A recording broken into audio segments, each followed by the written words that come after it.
British Chancellor of the Exchequer Rachel Reeves is unveiling Labour's second budget plan. It's expected to go heavy on tax hikes. The new tax increases expected to run up to between $26 and $40 billion. Ms. Reeves says she's taking fair and necessary choices as the UK continues to deal with fallout from Brexit, the pandemic and past austerity measures. The UK aiming to plug a gap of more than $20 billion in its public finances. Olly Barratt keeping tabs on this story for CNN. He joins us live from London.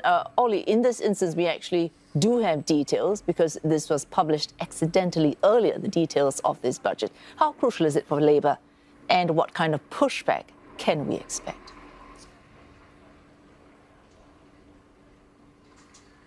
This was an absolutely extraordinary moment before Rachel Reeves got to her feet. The publication, effectively, of her budget by the Independent Office for Budget Responsibility that the government works with on things like forecasting and working out exactly how much money it has to play with and how many gaps it has to fill. So Rachel Reeves is delivering her budget to a packed House of Commons as we speak, with the MPs in the chamber knowing a lot of what she's going to say already. And those tax hikes that you were mentioning are certainly coming as we expected. We already know, is going to be doing things like freezing tax thresholds so people pay more tax as their wages rise, even if it isn't an actual hike in income tax. She's bringing in a so-called mansion tax on properties worth over £2 million.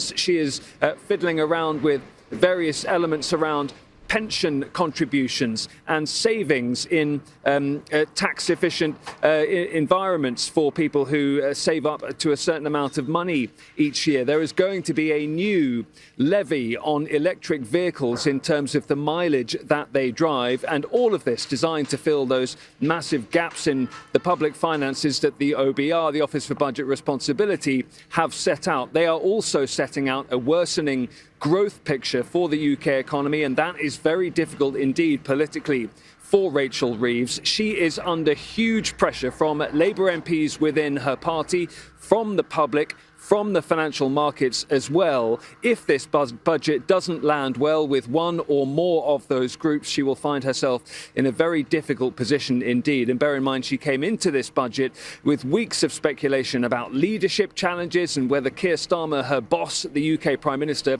was going to see a coup from within his own party.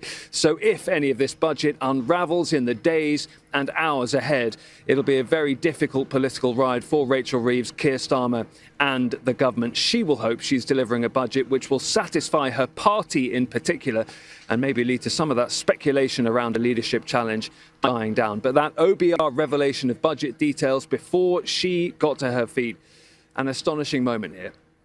All right, so the expansion of fiscal headroom, so fiscal buffers, is that going to be going down well?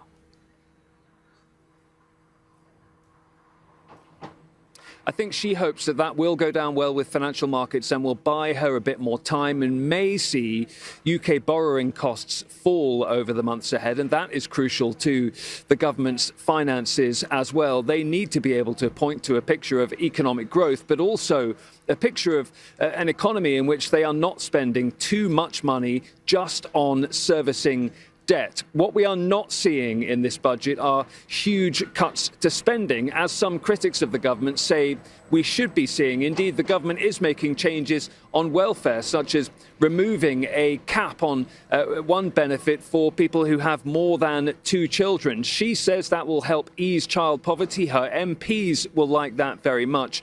But critics of the government say it is not a wise decision given the state of the public finances. So these are very difficult decisions that Rachel Reeves is having to announce on her feet in the Commons, even though we know some of them already. And all of that feeds into the difficult political position she finds herself in.